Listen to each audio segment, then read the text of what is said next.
Welcome to Kenton's videos. Enjoy the video.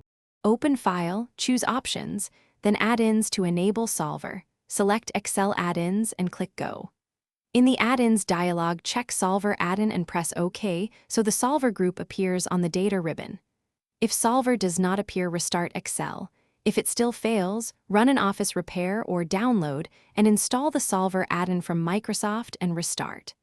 After the add-in loads, confirm the Solver button is visible on the Data tab, and you are ready to build an optimization model. Select a single objective cell that contains the formula to optimize and pick max, min, or value of with a numeric target. Identify decision variable cells that Solver can change and reference them inside the objective and constraint formulas. Commonly, these are contiguous ranges like B2, B10.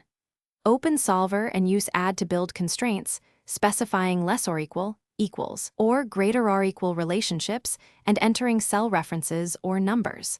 For integrality, set variable types to integer or binary. Lock inputs by not including them in the changing cells range. Choose the solving method that matches your model. Simplex LP for linear problems, GRG nonlinear for smooth nonlinear, or evolutionary for non-smooth or stochastic objectives.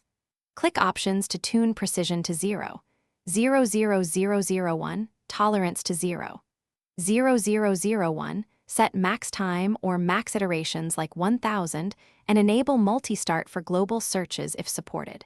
Press Solve and review the solution, sensitivity, and answer reports.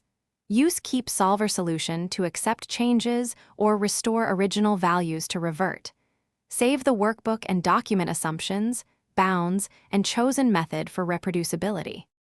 Thanks for watching. Consider subscribing if we helped you.